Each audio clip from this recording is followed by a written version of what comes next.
Hola con todos. Hoy estaremos leyendo San Manuel Bueno, mártir. Si solo en esta vida esperamos en Cristo, somos los más miserables de los hombres todos. San Pablo, 1 Corintios 15-19. Ahora que el obispo de la diócesis de Renada, a la que pertenece esta mi querida aldea de Valverde de Lucerna, anda a lo que se dice promoviendo el proceso para la beatificación de nuestro don Manuel, o, mejor, San Manuel Bueno, que fue en esta párroco. Quiero dejar aquí consignado a modo de confesión, y solo Dios sabe, que no yo, con qué destino, todo lo que sé, y recuerdo de aquel varón matriarcal que llenó toda la más extrañada vida de mi alma, que fue mi verdadero padre espiritual, el padre de mi espíritu, del mío, el de Ángela Carballino.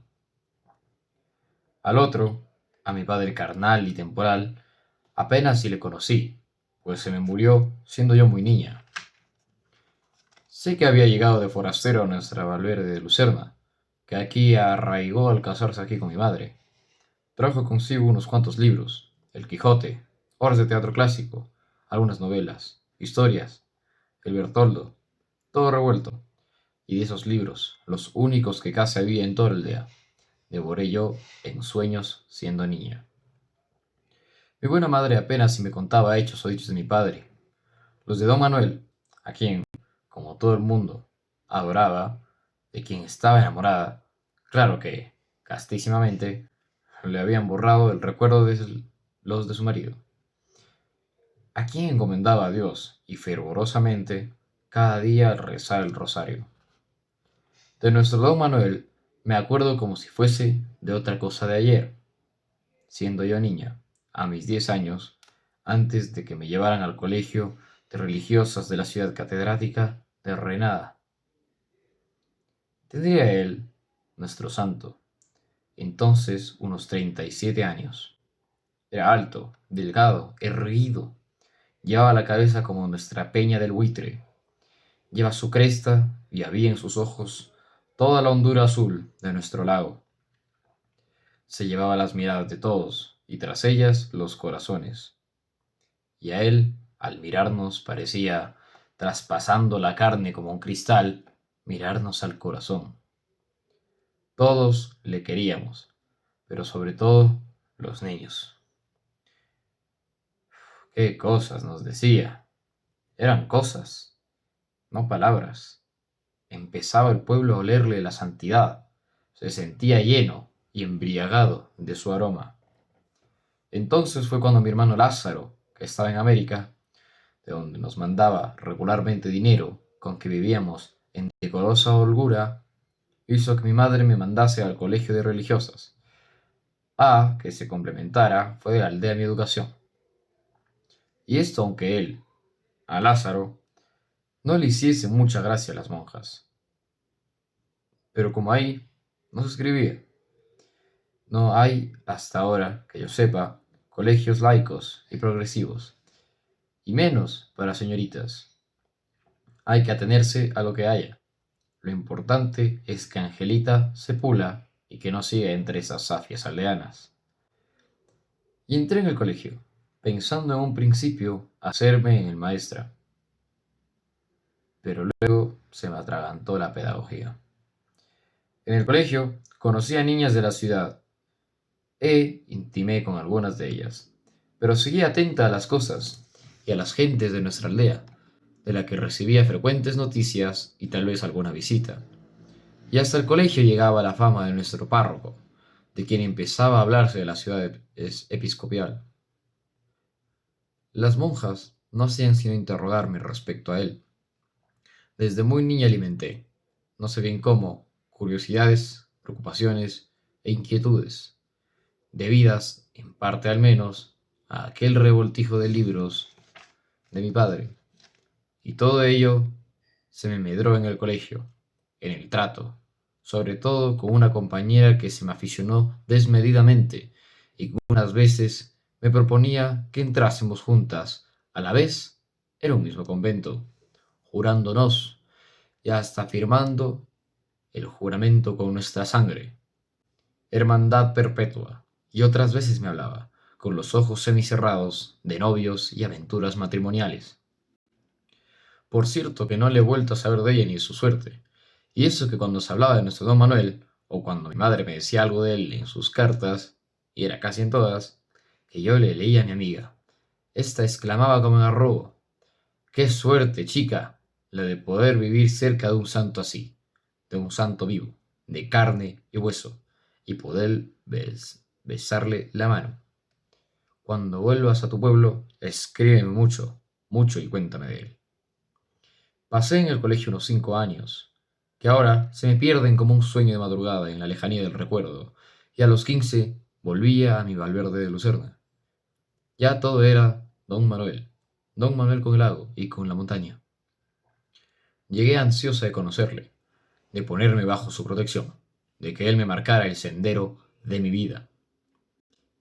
Decíase que había entrado en el seminario para hacerse cura, con el fin de atender a los hijos de su hermana recién viuda, de servirles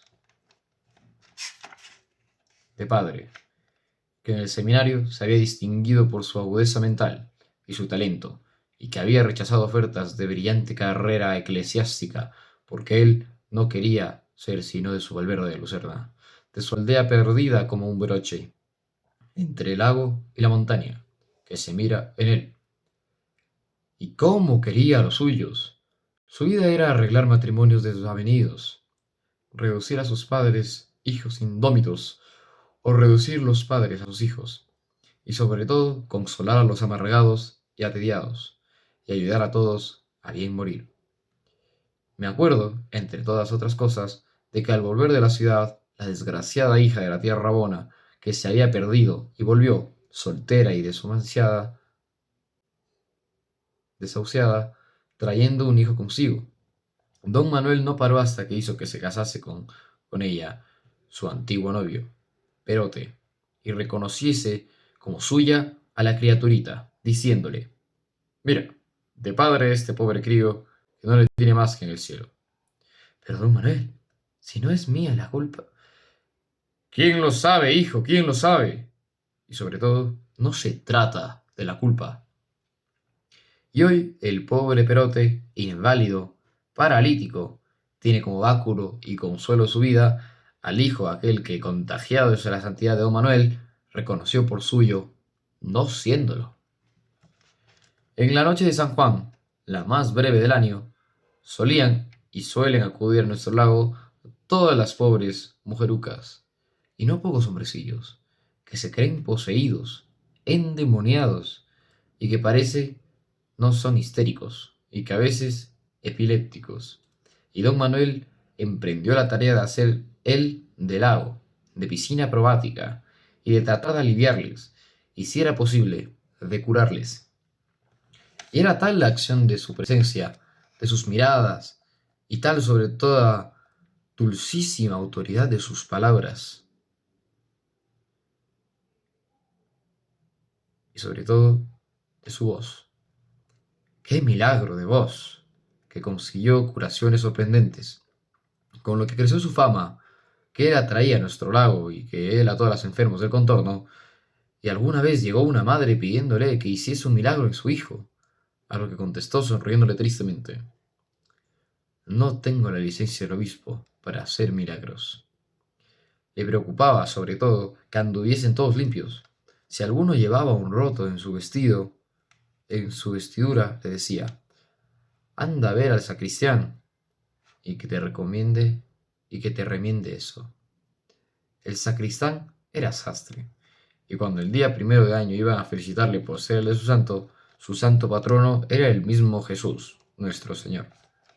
Quería don Manuel que todos se presentasen con camisa nueva, y al que no la tenía, se la regalaba él mismo. Por todos mostraba el mismo afecto, y si algunos distinguía más con él, eran a los más desgraciados, y a los que aparecían como más díscolos. Y como hubiera en el pueblo un pobre idiota de nacimiento, Blasío el bobo. A este es quien más acariciaba, y hasta llegó a enseñarle cosas que parecían milagro que les hubiese podido aprender. Y es que el pequeño rescoldo de inteligencia que aún quedaba en el bobo se le encendía en imitar, como a un pobre mono, a su don Manuel. Su maravilla era la voz, una voz divina, que hacía llorar. Cuando el oficial en misa, mayor o solemne, entonaba el prefacio, entremecíase la iglesia, y todos los que la oían sentíase conmovidos en sus entrañas. Su canto, saliendo del templo, iba a quedarse dormido sobre el lago y al pie de la montaña. Y cuando en el sermón de Viernes Santo clamaba aquello de Dios mío, ¿por qué me has abandonado? Pasaba por el pueblo todo un temblor hondo como por las aguas del lago en días de cierzo de hostigo. Y era como si oyese a nuestro Señor Jesucristo mismo, como si la voz brotara de aquel viejo crucifijo a cuyos pies tantas generaciones de madres habían depositado sus congojos. Como que una vez, al oírlo, su madre, la de don Manuel, no pudo contenerse y desde el suelo del templo en el que se sentaba gritó: «¡Hijo mío!» Y fue un chaparrón de lágrimas entre todos. Creíase que el grito maternal había brotado de la boca entreabierta de aquella dolorosa, el corazón traspasado por 7 espadas que había en una de las capillas del templo. Luego Blasillo. El tono iba repitiendo en tono patético por las callejas, y como en eco: Dios mío, ¿por qué me has abandonado? Y de tal manera que al oírselo se le saltaban a todas las lágrimas, con gran regocijo del bobo por su triunfo imitativo. Su acción sobre todas las gentes era tal que nadie se atrevía a mentir ante él, y todos, sin tener que ir al confesionario, se le confesaban, a tal punto que, como hubiese una vez ocurrido un repugnante crimen en una aldea próxima, el juez, un un insensato que conocía mal a don Manuel, le llamó y le dijo: «A ver si usted, don Manuel, consigue que este bandido declare la verdad». «Para que luego pueda castigarle», replicó el santo varón. «No, señor juez, no, yo no saco a nadie una verdad que le lleve acaso a la muerte. Allá entre él y Dios. La justicia humana no me concierne. No juzguéis, para no ser juzgados», dijo nuestro Señor. «Pero es que yo, señor cura». «Comprendido. De usted, señor juez, al César lo que es del César, que yo daré a Dios lo que es de Dios».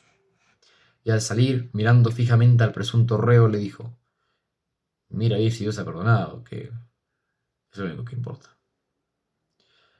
En el pueblo todos acudían a misa, aunque solo fuese por oírle y por verle en el altar, donde parecía transfigurarse, encendiéndosele el rostro. Había un santo ejercicio que introdujo en el culto popular, y es que reuniendo en el templo a todo el pueblo, hombres y mujeres, viejos y niños, unas 1000 personas, recitábamos al unísono, en una sola voz, el credo. Creo en Dios, Padre Todopoderoso, Creador del cielo y de la tierra. Y lo que sigue. Y no era un coro, sino una sola voz, una voz simple y unida, fundidas todas en una, y haciendo como una montaña, cuya cumbre, perdida las veces en nubes, era don Manuel. Y al llegar a lo de creo en la resurrección de la carne y la vida perdurable, la voz de don Manuel se zambullía, como en un lago, en la que del pueblo todo, era él, se callaba. Y yo oía las campanadas de la viria, que se dice aquí está sumergida en el lecho del lago, campanadas que se dice también se oyen en la noche de San Juan. Y eran las de la villa sumergida en el lago espiritual de nuestro pueblo. Oía la voz de nuestros muertos que entre nosotros resucitaban en la comunión de los santos. Después, al llegar a conocer el secreto de nuestro santo, he comprendido que era como si una caravana, en marcha por el desierto, desfallecido el caudillo al acercarse al término de su carrera, le tomaran en hombros los suyos, para meter su cuerpo, sin vida, en la tierra de promisión. Los más no querían morirse sino cogidos de su mano como de un ancla. Jamás en sus sermones se ponía a declamar contra limpios masones, liberales o herejes. ¿Para qué? Si no lo sabía en la aldea. Ni menos contra la mala prensa. En cambio, uno de los más frecuentes temas de sus sermones era contra la mala lengua, porque él lo disculpaba todo, y a todos disculpaba. No quería creer en la mala intención de nadie. La envidia, le gustaba repetir, la mantienen los que se empeñan en creerse envidiados, y las más de las persecuciones son efecto más de la manía persecutoria que no de la perseguidora. Pero fíjese, don Manuel, en lo que me he querido decir. Pero fíjese, don Manuel, en lo que me ha querido decir. No debe importarnos tanto lo que uno quiera decir como lo que uno diga sin querer. Su vida era activa y no contemplativa, huyendo cuando podía de no tener nada que hacer. Cuando oía eso de que la ociosidad es la madre de todos los vicios, contestaba, y del peor de todos, que es pensar, que es el pensar ocioso. Y como yo le preguntase una vez, ¿qué es lo que quería decir con eso? Me contestó, pensar ocioso es pensar para no hacer nada o pensar demasiado en lo que se ha hecho y en lo que no hay nada que hacer. A lo hecho pecho y a otra cosa que no hay peor que remordimiento sin enmienda. Hacer, hacer. Bien comprendí yo ya desde entonces que don Manuel huía de pensar ocioso a solas, que algún pensamiento le perseguía. Así es que estaba siempre ocupado, y no pocas veces es inventar ocupaciones. Escribía muy poco para sí, de tal modo que apenas nos ha dejado escritos a notas, o más, en cambio, hacia de memoria lista para los demás, y a las madres sobre todo, les redactaba las cartas para sus hijos ausentes. Trabajaba también manualmente, ayudando con sus brazos a ciertas labores del pueblo. En la temporada de trilla, íbase a la era de trillar y aventar. En tanto, les aleccionaba o les distraía. Sustituía a las veces a algún enfermo en su tarea. Un día del más crudo invierno se encontró un niño, muertecito de frío, a quien su padre le enviaba a recoger una res a larga distancia del monte. Mira, le dijo al niño, vuélvete a casa, a calentarte, y dile a tu padre que yo voy a hacer el encargo. Y al volver con la res se encontró con el padre, todo confuso, que iba a su encuentro. En invierno partía leña para los pobres. Cuando se secó aquel magnífico nogal, un nogal matriarcal, le llamaba, a cuya sombra había jugado de niño y con cuyas noches había durante tantos años regalado. Pidió el tronco, se lo llevó a su casa y después de labrar en él 6 tablas que guardaba al pie de su lecho, hizo del resto leña para calentar a los pobres. Solía hacer también las pelotas para que jugaran los mozos, y no pocos juguetes para los niños. Solía acompañar al médico en su visita, y recalcaba las prescripciones de éste. Se interesaba sobre todo en los embarazos y en la crianza de los niños. Estimaba una de esas como las mayores blasfemias, aquello de Teta y Gloria, y lo otro de Angélicos al cielo. Le conmovía profundamente la muerte de los niños. Un niño que nace muerto o que se muere recién nacido, y un suicidio, me dijo una vez, son para mí de los más terribles misterios. Un niño en cruz.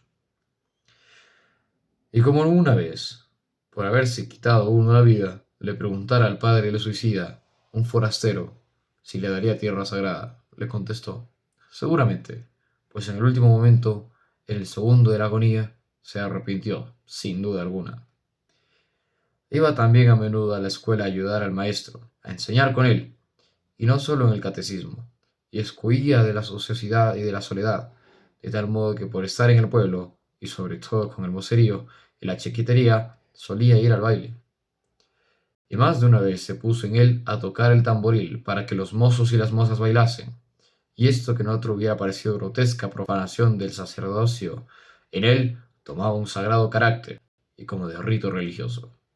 Sonaba el ángelus, dejaba el tamboril el palillo, se descubría y todos con él y rezaba. El ángel del Señor anunció a María, Ave María, y luego, y ahora, a descansar para mañana. Lo primero, decía, es que el pueblo esté contento, que estén todos contentos de vivir. El contentamiento de vivir es lo primero de todo. Nadie debe querer morirse hasta que Dios quiera. Pues yo sí, le dijo una vez una recién viuda. Yo quiero seguir a mi marido. ¿Y para qué? Le respondió. Quédate aquí para encomendar su alma a Dios.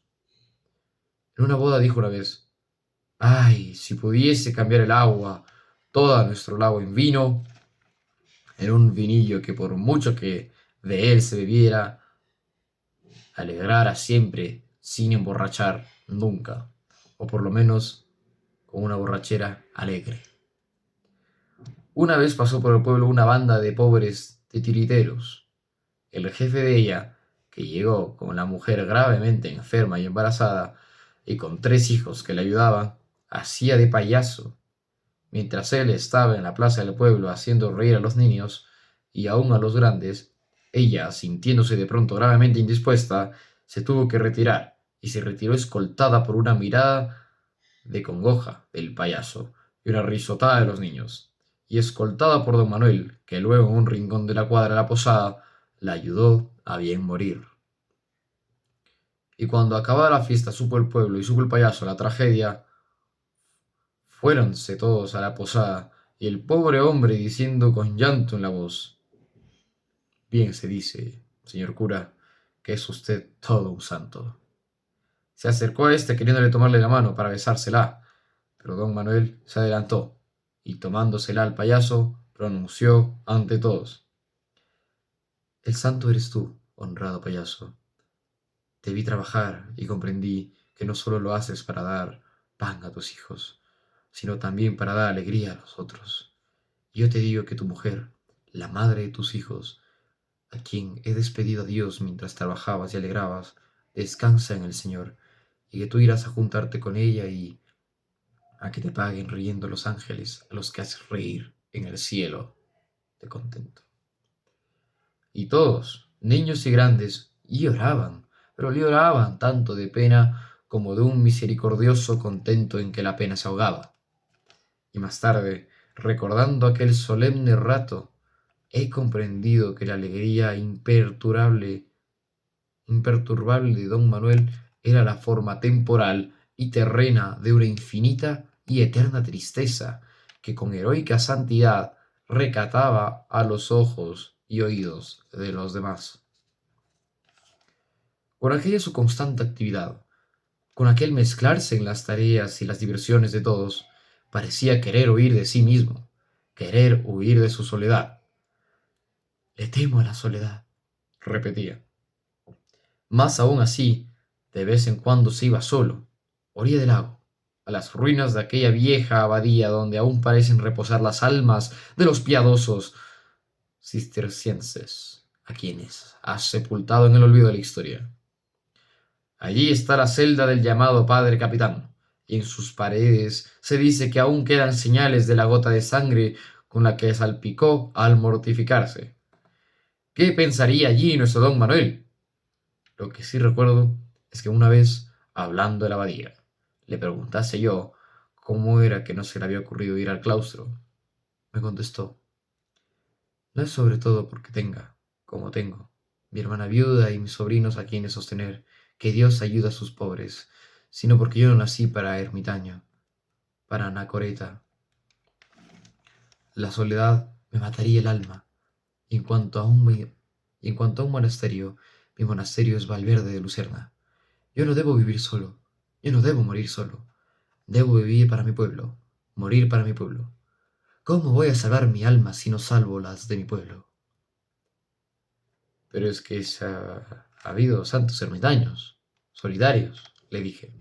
Sí, a ellos les dio el Señor la gracia de soledad. A mí me la ha negado, y tengo que resignarme. No puedo perder a mi pueblo para ganarme el alma. Así me ha hecho Dios. Yo no podría soportar las tentaciones del desierto.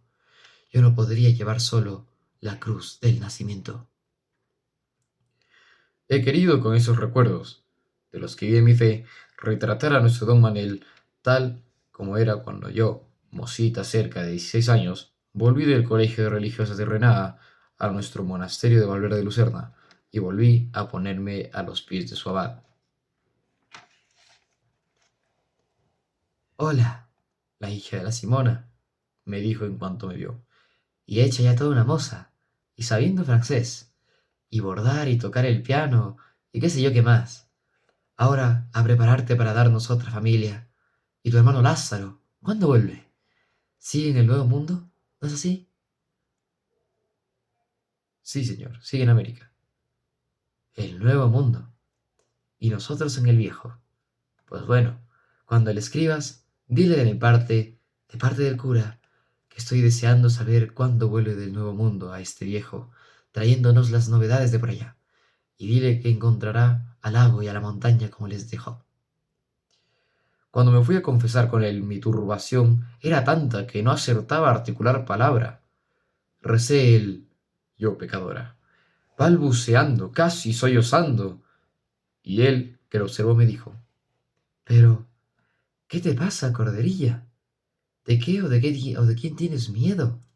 Porque tú no tiemblas ahora al peso de tus pecados, ni de temor por Dios. No, tú tiemblas de mí. ¿No es eso?»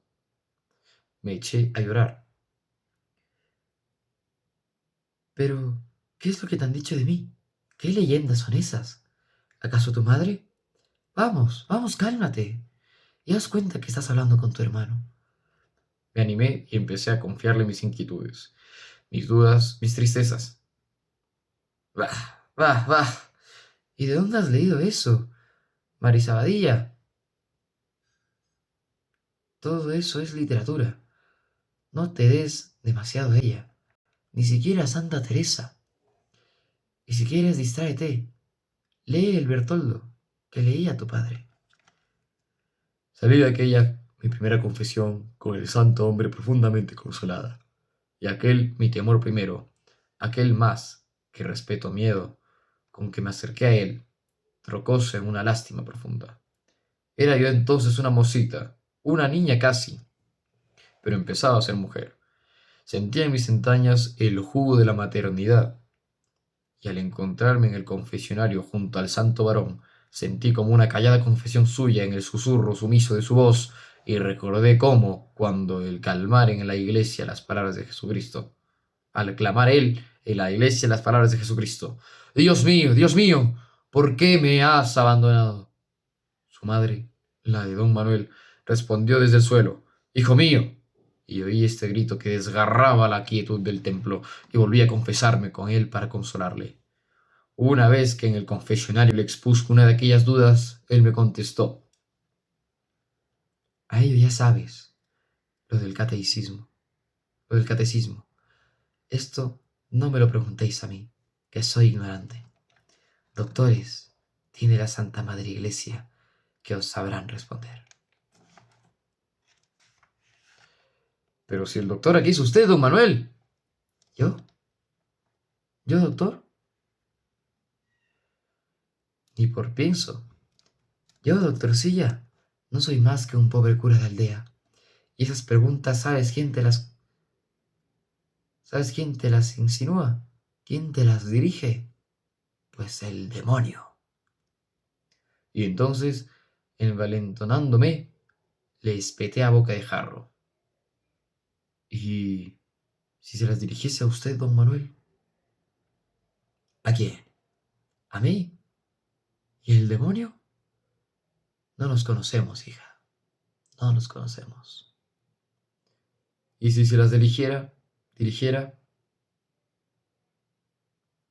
«No le haría caso. Y basta, ¿eh? Despachemos, que me están esperando unos enfermos, de verdad».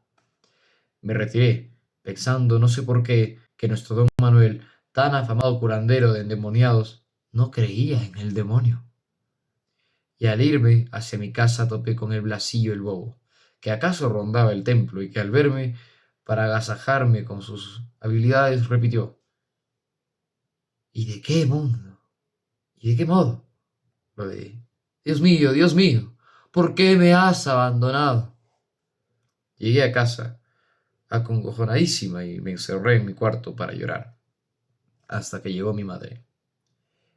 «Me parece, Angelita, con tantas confesiones, que tú me vas a ir monja». No lo tema, madre, le contesté, pues tengo harto que hacer aquí, en el pueblo, que es mi convento. Hasta que te cases. No pienso en ello, le repliqué. Y otra vez que me encontré con don Manuel, le pregunté, mirándole derechamente a los ojos. ¿Es que hay infierno, don Manuel? Y él, sin inmutarse, ¿para ti, hija? No. ¿Para los otros le hay? ¿Y a ti qué te importa si no has de ir a él? Me importa por los otros. ¿Lo hay? Cree en el cielo que vemos. Míralo. Y me lo mostraba sobre la montaña, y abajo reflejado en el lago. Pero hay que creer en el infierno, como en el cielo, le repliqué. Sí, hay que creer en todo lo que cree. Y enseña a creer la Santa Madre Iglesia Católica, Apostólica, Romana. Y basta. Leí no sé qué honda tristeza en sus ojos, azules como las aguas del lago. Aquellos años pasaron como un sueño. La imagen de don Manuel iba creciendo en mí sin que yo de ello me diese cuenta, pues era un varón tan cotidiano, tan de cada día como el pan a diario pedimos en el Padre Nuestro. Y ahora ayudaba cuanto podía en sus menesteres, visitaba a sus enfermos, a nuestros enfermos, a las niñas de la escuela, arreglaba el ropero de la iglesia, le hacía, como me llamaba él, de diaconisa.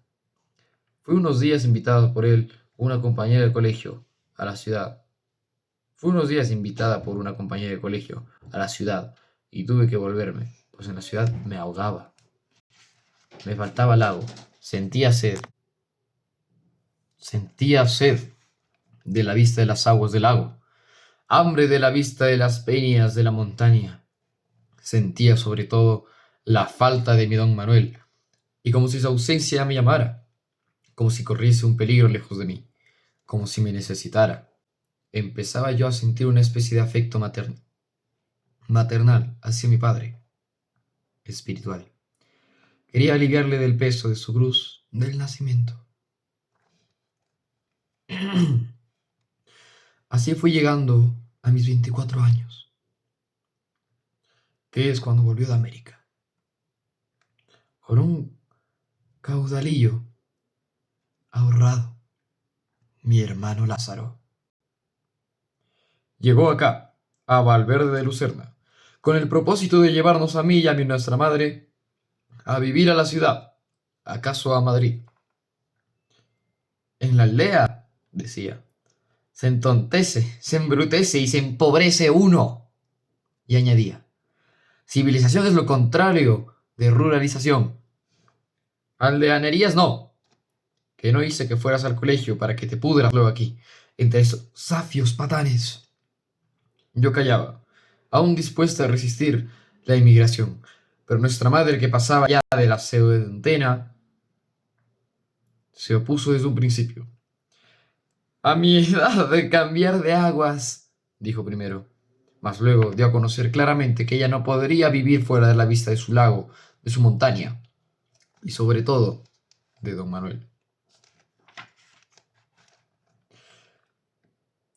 Sois como las gatas, que os apegáis a la casa, repetía mi hermano. Cuando se percató de todo el imperio que sobre el pueblo todo y en especial sobre nosotras, sobre mi madre y sobre mí, ejercía el santo varón evangélico, se irritó contra éste. Le pareció un ejemplo de la oscura teocracia en que él suponía hundida a España, y empezó a barbotar sin descanso todos los viejos lugares comunes, anticlericales y hasta antirreligiosos y progresistas que había traído renovados del Nuevo Mundo. En esta España de calzonazos, decía, los curas manejan a las mujeres y las mujeres a los hombres. Y luego el campo, este campo feudal. Para él, feudal era un término pavoroso. Feudal y medieval eran los dos calificativos que prodigaba cuando quería condenar algo. Le desconcertaba el ningún efecto que sobre nosotros hacían sus diatribas y el casi ningún efecto que hacía en el pueblo, donde se lo oía con respetuosa indiferencia. A estos patanes no hay quien les conmueva. Pero como era bueno para ser inteligente, pronto se dio cuenta de la clase del imperio que don Manuel le ejercía sobre el pueblo. Pronto se enteró de la obra del cura de su aldea. No, no, no es como los otros, decía. Es un santo. Pero tú sabes cómo son los otros curas, le decía yo. Y él me lo figuró. Más aún así, ni entraba en la iglesia ni dejaba de hacerle alarde en todas partes de su incredulidad, aunque procurando siempre dejar a salvo a don Manuel. Y ya en el pueblo se fue formando, no sé cómo, una expectativa, la de una especie de duelo entre mi hermano Lázaro y don Manuel, o más bien se esperaba la conversión de aquel por este. Nadie dudaba de que al cabo el párroco le llevaría a su parroquia. Lázaro, por su parte, ardía de los sesos, ardía en deseos, me lo dijo luego, de ir a oír a don Manuel, de verle y oírle en la iglesia, de acercarse a él y con él conversar, de conocer el secreto de aquel su imperio espiritual sobre las almas, y se hacía de rogar para ello, hasta que al fin, por curiosidad, decía, fue a oírle. Sí, sí, esta es otra cosa, me dijo luego de haberlo oído. No es como los otros, pero a mí no me la da. Es demasiado inteligente para creer todo lo que tiene que enseñar. Pero, es que le crees un hipócrita, le dije. Hipócrita no, pero es el oficio de quien tiene que vivir. En cuanto a mí, mi hermano se empeñaba en que yo leyese de libros que él trajo y de otros que me incitaba a comprar. Con que tu hermano Lázaro, me decía don Manuel, se empeña en que leas. Pues lee, hija, lee, y dale así gusto. Sé que no has de leer sino cosa buena. Lee aunque sean novelas. No son mejores las historias que llaman verdaderas. Vale más que las leas que no el que te alimentes de chismes y comaderías del pueblo. Pero lee, sobre todo, libros de piedad que te den contento de vivir, un contento apacible y silencioso. ¿Le tenía él? Por entonces se enfermó de muerte y se nos murió nuestra madre. Y en sus últimos días todo su hipo era que don Manuel convirtiese a Lázaro, a quien esperaba volver a ver un día en el cielo, en un rincón de las estrellas desde donde se viese el lago y la montaña de Valverde Lucerna. Ella se iba a ver a Dios. Usted no se va, le decía don Manuel. Usted se queda. Su cuerpo aquí, en esta tierra, y su alma también aquí en esta casa, viendo y oyendo a sus hijos, aunque éstos ni le vean, ni le oigan. Pero yo, padre, dijo, voy a ver a Dios. Dios, hija mía, está aquí, como en todas partes, y le verá usted desde aquí, y todos nosotros en él, y él a nosotros. Dios se lo pague, le dije. El contento con el que tu madre se muera, me dijo, será su vida eterna. Y volviéndose a mi hermano Lázaro, su cielo es seguir viéndote, y ahora es cuando hay que salvarla. Dile que rezarás por ella. Pero, dile que rezarás por ella, a quien debes la vida, y sé que una vez que se lo prometas, rezarás, y sé que luego que reces, mi hermano, acercándose, arrasado sus ojos en lágrimas a nuestra madre, agonizante, le prometió solemnemente rezar por ella. Y yo en el cielo, por ti, por vosotros, respondió mi madre, y besando el crucifijo y puesto sus ojos en los de don Manuel, entregó su alma a Dios. En tus manos encomiendo mi espíritu, rezó el santo varón. Quedamos mi hermano y yo solos en casa. Lo que pasó en la muerte de nuestra madre puso a Lázaro en una relación con don Manuel que pareció descuidar algo de los demás pacientes, a sus demás menesterosos, para atender a mi hermano. Íbanse por las tardes de paseo, orilla del lago, hacia las ruinas vestidas de hiedra de la vieja abadía de los cistercienses. Es un hombre maravilloso, me decía Lázaro, Ya sabes que dicen que en el fondo de este lago hay una villa sumergida y que en la noche de San Juan a las 12 se oyen las campanadas de su iglesia. Sí, le contestaba yo. Una villa feudal y medieval. Y creo, añadía él, que en el fondo del alma de su señor Don Manuel también hay sumergido, ahogada, una villa y que alguna vez se oyen sus campanadas. Sí, le dije. Esa villa sumergida en el alma de Don Manuel, y ¿por qué no también la tuya? Es el cementerio de las almas de nuestros abuelos, los de nuestra Valverde de Lucerna, feudal y medieval. Acabó mi hermano por ir a misa siempre, a oír a don Manuel, y cuando se dijo que cumpliría con la parroquia, que comulgaría cuando los demás comulgasen, recorrió un íntimo regocijo al pueblo todo, que creyó haberle recobrado. Pero fue un regocijo tal, tan limpio, que Lázaro no se sintió ni vencido ni disminuido, y llegó el día de su comunión, ante el pueblo todo, con el pueblo todo. Cuando llegó la vez de mi hermano, pude ver que don Manuel, tan blanco como la nieve de enero en la montaña y temblando como la nieve del lago, cuando le hostiga el cierzo, se le acercó con la sagrada forma en la mano, y de tal modo le temblaba esta arrimarla a la boca de Lázaro, que se le cayó la forma a tiempo que le daba el vaído. Y fue mi hermano mismo quien recogió la hostia y se la llevó a la boca. Y el pueblo al ver llorar a don Manuel, lloró, diciéndose, ¿cómo le quiere? Y entonces, pues era la madrugada, cantó un gallo. Al volver a casa y encerrarme en ella con mi hermano, le eché los brazos al cuello y besándole le dije, ¡ay, Lázaro! Lázaro, qué alegría nos has dado a todos, a todos, a todo el pueblo, a todos, a los vivos y a los muertos, y sobre todo a mi mamá, a nuestra madre, ¿viste? El pobre don Manuel lloraba de alegría. ¡Qué alegría nos habrías dado a todos! Por eso lo he hecho, me contestó. Por eso, por darnos alegría. Lo habrás hecho ante todo por ti mismo, por conversión. Entonces Lázaro, mi hermano tan pálido y tan tembloroso como don Manuel cuando le dio la comunión, me hizo sentarme en el sillón mismo donde solía sentarse nuestra madre.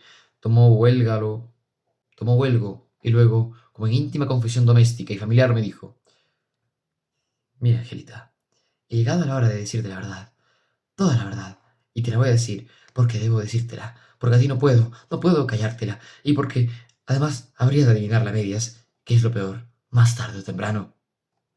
Y entonces, serena y tranquilamente, a media voz, me contó una historia que me sumergió en un lago de tristeza, como don Manuel le había venido, como don Manuel le había venido trabajando, sobre todo en aquellos paseos a las ruinas de la vieja abadía cisterciense, para que no escandalizase, para que diese buen ejemplo, para que incorporase a la vida religiosa del pueblo, para que fingiese creer si no creía, para que ocultase sus ideas al respecto, más sin intentar siquiera catequizarle, convertirle de otra manera.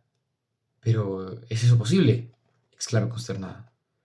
Y tan posible, hermana, y tan posible. Cuando yo le decía, ¿pero es usted el sacerdote? El que me aconseja que finja. Él balbuciente. ¿Fingir?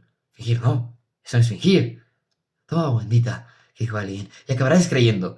Y como yo mirándole a los ojos, le dije, ¿y usted celebrando misa ha acabado por creer? Él bajó la mirada al lago y se le llenaron los ojos de lágrimas. Y así es como le arranqué su secreto.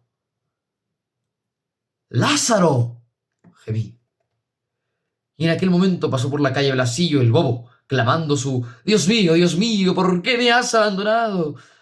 Y Lázaro se estremeció creyendo oír la voz de don Manuel, acaso la de nuestro Señor Jesucristo.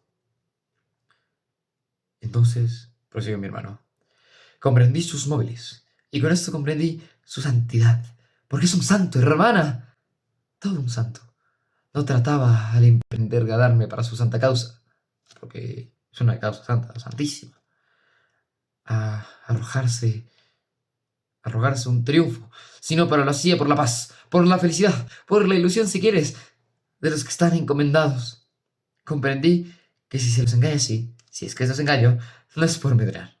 Me rendí a sus razones, y aquí mi conversión. Y no olvidarse jamás del día en el que di diciéndole yo, pero don Manuel, la verdad, ante todo. Él temblando me susurró al oído, y es que estábamos solos en medio del campo. La verdad, la verdad, Lázaro, es que es acaso algo terrible, algo intolerable, algo mortal, y la gente sencilla no podrá vivir con ella.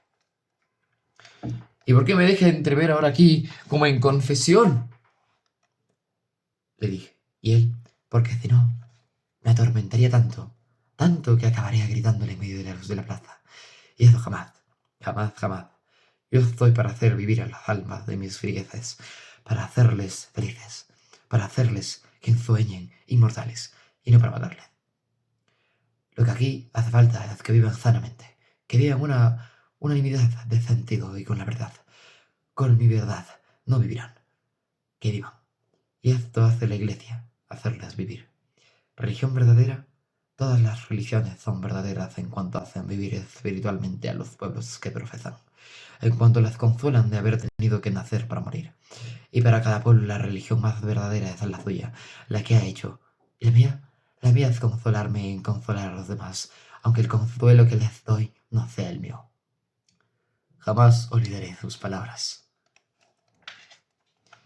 Pero esa comunión tuya ha sido un sacrilegio, me atreví a insinuar, arrepintiéndome al punto de haberlo insinuado. ¿Sacrilegio? ¿Y él que me la dio? ¿Y sus misas? ¡Qué martirio! Exclamé. Y ahora, añadió mi hermano, hay otro más para consolar al pueblo. ¿Para engañarle? Le dije. Para engañarle no, me replicó, sino para corroborarle en su fe. Y él, el pueblo, dije. ¿Cree de veras? ¿Qué sé yo? Cree sin creer, por hábito, por tradición. Y lo que hace falta es no despertarle, y que viva en su pobreza de sentimientos para que no adquiera torturas de lujo. Bienaventurados los pobres de espíritu. Eso, hermano, lo has aprendido de don Manuel. Y ahora, dime, ¿has cumplido aquello que le prometiste a nuestra madre cuando ella se nos iba a morir? ¿Aquello que rezarías por ella? Pues no se lo habría de cumplir, pero ¿por qué quién me has tomado, hermana? ¿Me crees capaz de faltar a mi palabra? Y con una promesa solemne y una promesa hecha, y en el hecho de muerte a una madre. ¿Qué sé yo? Pudiese engañarla para que muriera consolada. Es que yo no le hubiese cumplido la promesa. Viviría sin consuelo. Entonces, cumplí la promesa y no le he dejado rezar ni un solo día por ella. Solo por ella. Pues, ¿por qué más? Por ti mismo. Y de aquí ahora en adelante, por don Manuel. Nos separamos para irnos cada uno a nuestro cuarto. Iba a llorar toda la noche, a pedir que la conversión de mi hermano y de don Manuel y él, Lázaro, no se viera aquí. Después de aquel día temblaba yo de encontrarme a solas con don Manuel, quien seguía asistiendo con sus piadosos menesteres. Y él pareció percatarse de mi estado íntimo y adivinar la causa. Cuando al fin me acerqué a él en el tribunal de la penitencia, ¿quién era el juez y quién era el reo? Los dos, él y yo, doblamos en silencio la cabeza y nos pusimos a llorar. Y fue él, don Manuel, quien rompió el tremendo silencio para decirme con voz que parecía salir de una huesa. Pero tú, Angelina, ¿tú crees que como a los 10 años... ¿Así? ¿Tú crees? Sí, creo, padre. Pues sigue creyendo. Y si se te ocurren dudas, cállate a ti misma. Hay que vivir. Me atreví y toda temblorosa le dije, pero usted, padre, ¿cree usted? Vaciló un momento y respondiéndome me dijo, creo. ¿pero en qué, padre? ¿En qué? ¿Cree usted en otra vida? ¿Cree usted que al morir no nos morimos del todo? ¿Cree que volveremos a vernos, a querernos en otro mundo venidero? ¿Cree en otra vida? El pobre santo sollozaba. Mira, hija, dejemos de eso. Y ahora, al escribir esa memoria, me digo, ¿por qué no me engañó? ¿Por qué no me engañó entonces como engañaba a los demás? ¿Por qué se acongojó? ¿Por qué no podía engañarse a sí mismo o por qué no podía engañarme? Y quiero creer que se acongojaba porque no podía engañarse para engañarme. Y ahora, añadió, reza por mí, por tu hermana, por ti misma, por todos. Hay que vivir y hay que dar vida.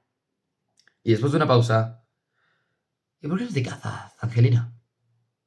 ya sabe usted, padre mío, ¿por qué? Pero no tienes que casarte. Entre Lázaro y yo te buscaremos un novio, porque a ti te conviene casarte para que te curen esas preocupaciones. ¿Preocupaciones, don Manuel? Yo sé bien lo que digo, y no te acongojes demasiado por los demás, que harto tiene cada cual con tener que responder de sí mismo. Y que sea usted, don Manuel, el que me diga eso. Que sea usted el que me aconseje que me case para responder de mí y no cuidarme por los demás. Que sea usted. Tienes razón, Angelina. No sé ya lo que me digo. No sé ya lo que me digo desde que estoy confesándome contigo. Y sí, hay que vivir. Hay que vivir. Y yo cuando iba a levantarme para salir del templo me dijo, Y ahora, Angelina, en nombre del pueblo, ¿me absuelves? me sentí como penetrada de un misterioso sacerdocio y le dije, en nombre del Padre, del Hijo y del Espíritu Santo, lo absuelvo, Padre. Y salimos de la iglesia y al salirme se me estremecían las extrañas maternales. Mi hermano, puesto ya del todo al servicio de la obra de don Manuel, era su más asiduo colaborador y compañero. Le saludaba además como un secreto, le acompañaba en sus visitas a los enfermos, a las escuelas y ponía su dinero en disposición del santo varón. Y poco faltó para que no aprendiera a ayudarle a la misa, entrando para cada vez más en el alma insondable de don Manuel. ¡Qué hombre! Me decía. Vi ayer, paseando a las orillas del lago, me dijo, he aquí siendo a las orillas del lago, me dijo, he aquí mi tentación mayor. Y como yo le interrogase con la mirada, añadió, mi pobre padre, que murió de cerca de 90 años, se pasó la vida, según confesó él mismo, torturado por la tentación, el suicidio, que le venía, no recordaba desde cuándo, de nación. Decía defendiéndose de ella. Tentación extremaba los cuidados por comenzar la vida. Me contó escenas terribles. Me parecía como una locura y yo la he heredado. ¿Y cómo me llama esta agua para su aparente quietud? La corriente va por dentro. Espeja el cielo. Mi vida, Lázaro, es una especie de suicidio continuo. Un combate contra el suicidio que es igual, pero que vivan ellos, que vivan los nuestros. Y luego añadió, aquí se remansa el río en el lago, pero luego bajando la meseta, precipitarse en cascadas, saltos y torrentes porosos y cañadas junto a la ciudad. Y así se remansa la vida, aquí en la aldea.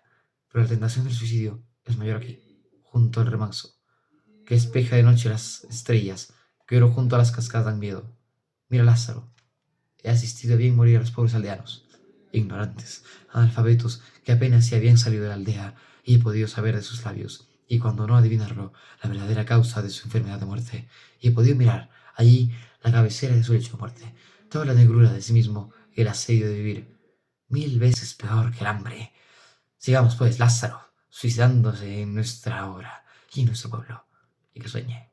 Esta es su vida como el lago, sueña el cielo. Otra vez, me decía también mi hermano, cuando volvíamos acá, vimos una zagala, una cabrera, que ingesta un piricho de la balda de la montaña, o a la vista del lago.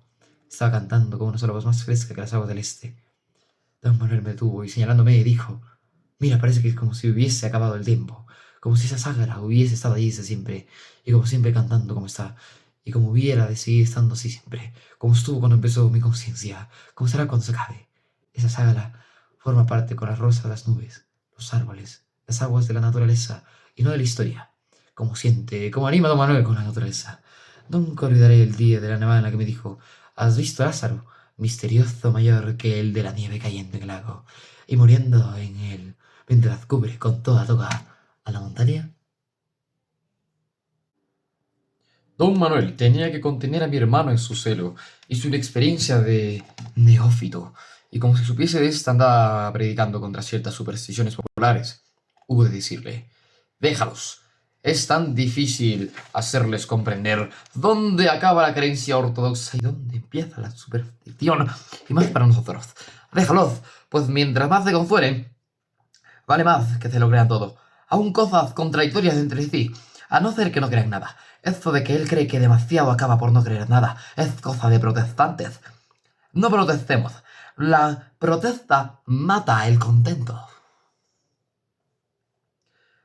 Una noche de plenilunio, contaba también mi hermano. Volvían a la aldea por la orilla del lago, a cuya sobriedad se rizaba entonces la brisa montañesca, y con el rizo que brillaban las rasas de la luna llena, y don Manuel le dijo a Lázaro: mira, el agua está rezando la letanía y ahora dice: Anogeli, ora pro nobis. Puerta del cielo, ruega por nosotros. Y cayeron también de sus pestañas a la hierba del suelo dos huideras lágrimas, en que también como el rocío se bañó temblorosa la lumbre de la luna llena.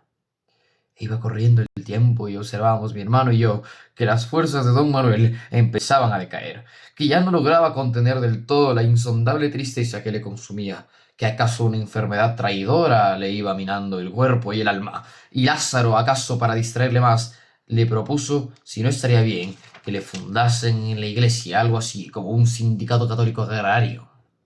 ¿Sindicato?, respondió tristemente don Manuel. ¿Sindicato? ¿Y qué es eso? Yo no conozco más sindicato que la iglesia. Y ya sabes aquello de mi reino no es de este mundo. Nuestro reino, Lázaro, no es de este mundo. Y del otro. Don Manuel bajó la cabeza.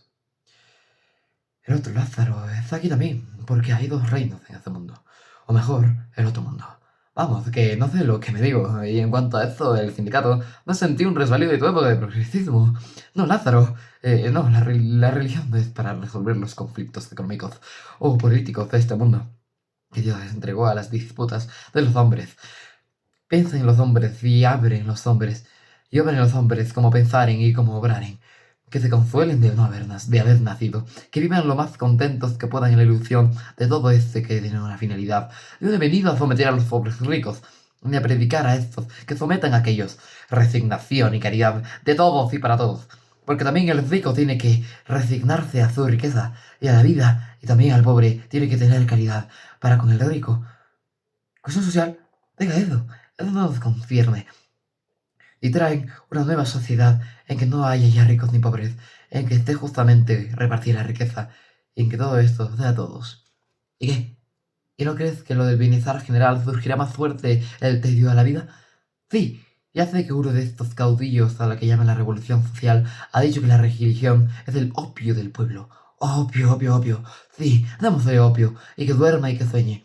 Yo mismo con esta loca actividad que me estoy administrando opio, y no logro dormir bien, y me soñar bien. Esta terrible pesadilla, y yo también puedo decir que con el divino maestro, mi alma está triste hasta la muerte.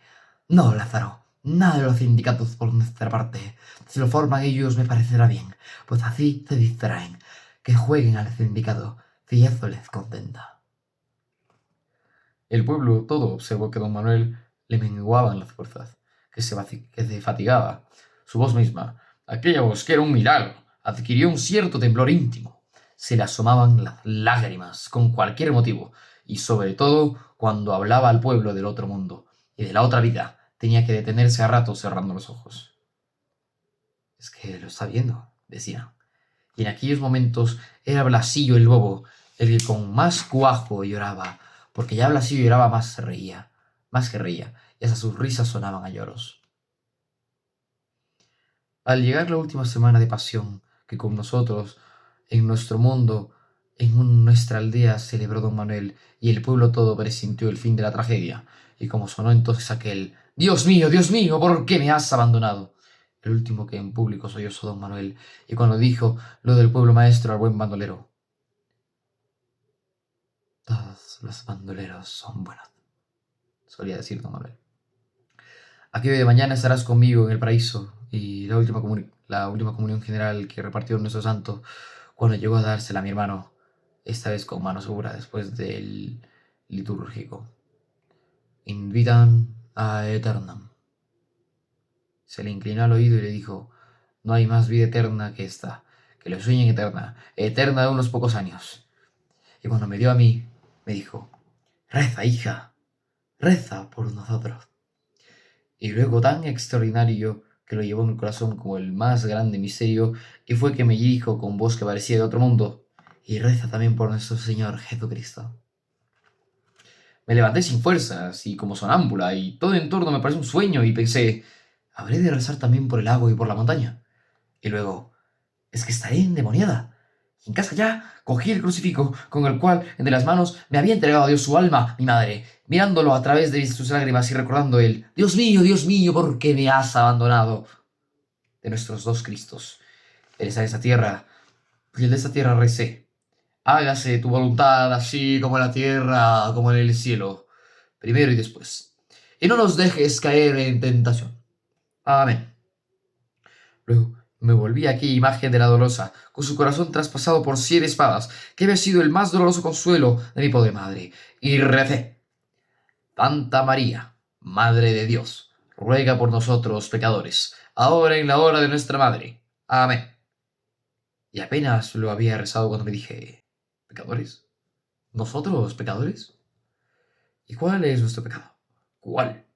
Y anduve todo el día acongojada por esta pregunta. Al día siguiente acudí a don Manuel, que había adquiriendo una solemnidad de religioso ocaso, y le dije, recuerda, padre mío, cuando ya hace años al dirigirle yo una pregunta me contestó, eso no me lo preguntéis a mí, que soy ignorante, doctores y de la Santa Madre Iglesia, que os sabrán de responder. Que sí me acuerdo. Y me acuerdo que te dije que esas eran las preguntas que te dictaba el demonio. Pues bien, padre, hoy vuelvo yo, la endemoniada, a dirigirle otra pregunta que me dicta el demonio de la guarda. Pregunta. Ayer, al darme de comulgar, me pidió que rezara por todos nosotros y hasta por... bien, cállalo, sigue. Bueno, llegué a casa y me puse a rezar, y al llegar aquello de ruega por nosotros, pecadores, y ahora, en la hora de nuestra madre, una voz íntima me dijo, oh, pecadores, pecadores nosotros. ¿Y cuál es nuestro pecado? ¿Cuál es nuestro pecado, padre? ¿Cuál? Me respondió. Ya lo dijo un gran doctor de la Iglesia Católica Apostólica Española.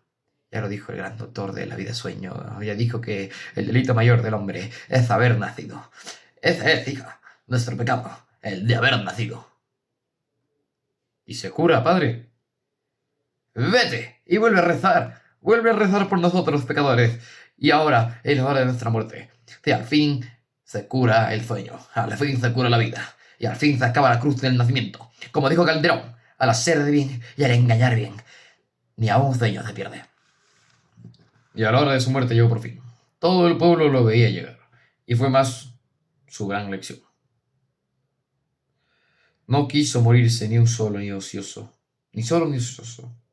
Murió predicando al pueblo en el templo. Primero, antes de mandar que le llevasen a él, pues no podía ya moverse por la perlesía. Nos llamó a su casa Lázaro y a mí. Y allí los 3 a solas nos dijo, oye, cuidad de estas pobres ovejas, que se confunden de vivir, que crean lo que yo no he podido creer. Y tú, Lázaro, cuando hayas de morir, muere como yo. Morirá como nuestra Ángela en el seno de Santa Madre Católica Apostólica Romana, de la Santa Madre Iglesia de Valverde de Lucerna. Bien entendido, y hasta nunca más ver. Pues se acaba este sueño de mi vida. Padre, padre, gemí yo. No te aflijas, Ángela, y sigue rezando por todos los pecadores y por todos los nacidos. Y que sueñen, que tengo ganas de dormir. Dormir sin fin, dormir por toda la eternidad y sin soñar, olvidando el sueño. Cuando me entierren, que den una caja hecha con aquellas 6 tablas que tallé en el viejo nogal.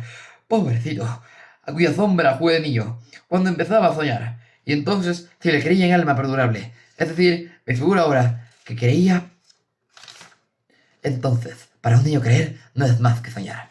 Y para un pueblo, esas 6 tablas que tallé con mis propias manos, las encontraréis al pie de la cama. Le di un ahogo y repuesto de prosigo.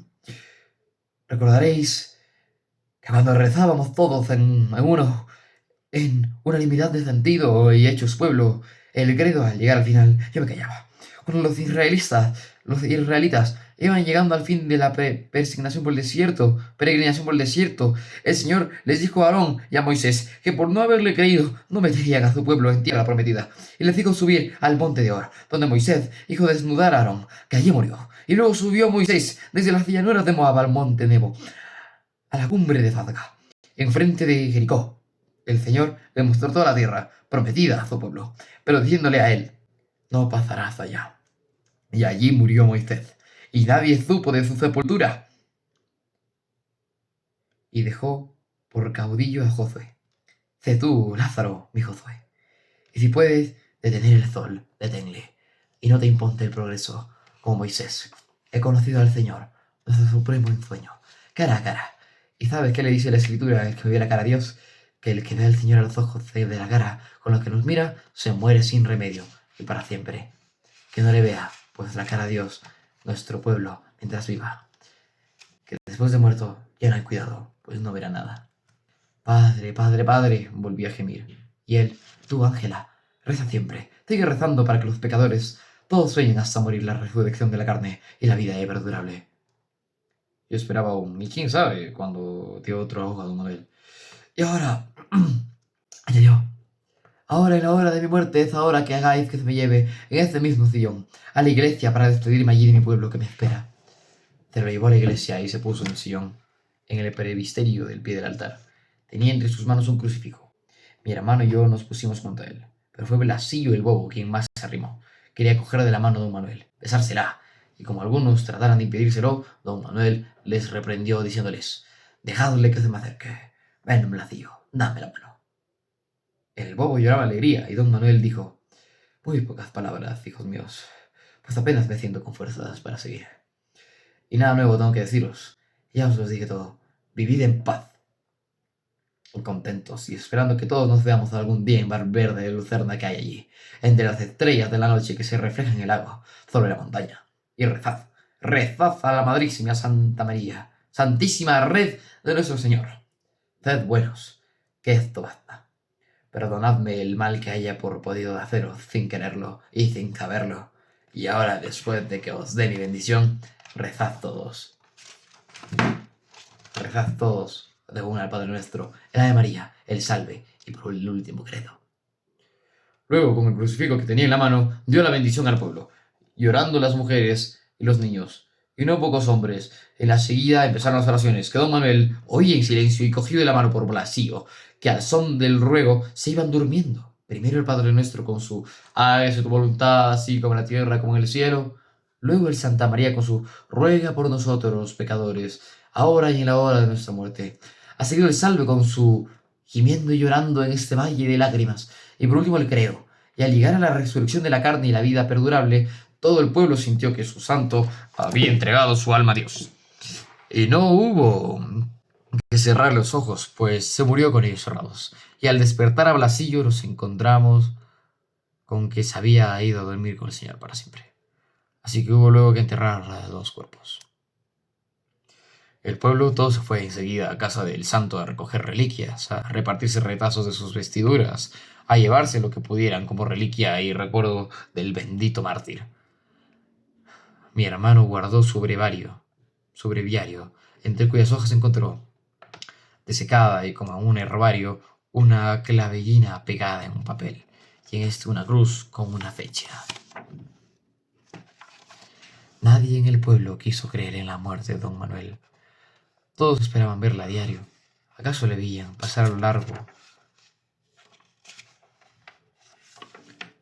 del lago, y espejado en él, o teniendo por fondo las montañas? Todos seguían oyendo su voz, y todos acudían a su sepultura, en torno a la cual surgió todo un culto. Las endemoniadas venían ahora a tocar la cruz del nogal, hecha también por sus manos, y sacada del mismo árbol de donde sacó las 6 tablas en las que fue enterrado. Con los que menos queríamos creer que se hubiese muerto éramos mi hermano y yo. Él, Lázaro, continuaba la tradición del santo y empezó a redactar lo que había oído, notas que me sirvió para esta memoria. Él me hizo un hombre nuevo, un verdadero Lázaro, un resucitado, me decía. Él me dio fe. ¿Fe? Interrumpía yo. Sí, fe. Fe en el consuelo de la vida. Fe en el contento de la vida. Él me curó de mis progresismo, porque hay, Ángela, dos clases de hombres peligrosos y nocivos. Los que, convencidos de la vida de ultratumba, de la resurrección de la carne, atormentan como inquisidores que son a los demás. ¿Para qué? Despreciando esta vida como transitoria, se gana en la otra. Y los que no creyendo más que es en este. ¿Como acaso tú? Lo decía yo. Y sí, como don Manuel. Pero no creyendo más que en este mundo. Esperar a no sé qué sociedad futura. Esperar en negarle al pueblo el consuelo de creer en otro. De modo que de modo que hay que hacer que vivan de la ilusión. El pobre cura que llegó a sustituir a don Manuel en el curato entró en Valverde de Lucerna abrumado por el recuerdo del santo y se entregó a mi hermano y a mí para que le guiásemos. No quería sino seguir las huellas del santo, y mi hermano le decía: poca teología, ¿eh? Poca teología, religión y religión. Y yo al oírselo me sonreía pensando si es que no era también teología lo nuestro. Yo empecé también a temer por mi pobre hermano. Desde que se nos murió don Manuel, no cabía decir que viviese. Visitaba a diario su tumba y se pasaba horas muertas contemplando el lago. Sentía morriña de la paz verdadera. No mires tanto al lago, le decía yo. No, hermana, no temas. Es el otro lago que me llama. Es de la otra montaña. No puedo vivir sin él. Y el contento de vivir, Lázaro, el contento de vivir. Eso es para otros pecadores, no para nosotros, que le hemos visto la cara a Dios, a quien nos ha mirado con sus ojos de sueño de la vida. ¿Qué? ¿Te preparas para ir a ver a don Manuel? No, hermana, no. Ahora y aquí en casa entre nosotros solos, toda la verdad, por amarga que sea, amarga como el mar que van a parar las aguas de este dulce lago, toda la verdad para ti, que estás abroquelada contra ella. No, no, Lázaro, esa no es la verdad. La mía sí. ¿La tuya? Pero ¿y la de...? También la de él. Ahora no, Lázaro. Ahora no. Ahora quieren otra cosa. Ahora creen... Mira, Ángela, una de las veces en las que, al dirigirme a don Manuel, hay cosas que, aunque se las diga uno a sí mismo, debe guiárselas a los demás. Le repliqué que me decía eso para decírselas a él, esas mismas, a sí mismo. Y acabó confesándome que creía que más de uno de los más grandes santos, acaso el mayor, había muerto sin querer en la otra vida. ¿Es posible? Y tan posible. Y ahora, hermana, cuida que no sospechen siquiera aquí en el pueblo nuestro secreto. Sospecharlo, le dije. Si intentase por locura explicárselo, no lo entenderían. El pueblo no entiende de palabras. El pueblo no ha entendido más que vuestras palabras, que vuestras obras. Querer exponerles eso sería como leer a uno de los niños de 8 años una de las páginas del Santo Tomás de Aquino, en latín. Bueno, pues cuando yo me vaya, reza por mí, por él y por todos. Y por fin le llegó también su hora. Una enfermedad que iba minando su robusta naturaleza pareció exacerbarle con la muerte de don Manuel. Lo siento tanto tener que morir, me decía en sus últimos días. Como que conmigo se muere otro pedazo del alma de don Manuel. Pero lo demás de él vivirá contigo, hasta que un día los muertos nos moriremos del todo. Cuando se hallaba agonizando, entraron, como se acostumbraba en nuestras aldeas, los del pueblo a verle agonizar, y se encomendaban su alma a don Manuel, a San Manuel Bueno, el mártir. Mi hermano no les dijo nada. No tenía ya nada que decirles. Les dejaba dicho todo. Todo lo que queda dicho. Era otra araña más entre las dos de Valverde y de Lucerna, la del fondo del lago, y la que sobre todas mirar. Y la que sobre has mirar. Es la que sobre hace mirar. Era uno de nuestros muertos de vida, uno también a su modo de nuestros santos. Quedé más desolada, pero en mi pueblo y con mi pueblo y ahora, al haber perdido a San Manuel, al padre de mi alma, y a mi Lázaro, mi hermano aún más que carnal, espiritual. Ahora es cuando me doy cuenta de que he envejecido, y de cómo he envejecido. Pero, ¿es que los he perdido? ¿Es que he envejecido? ¿Es que se me acerco a mi muerte? Hay que vivir.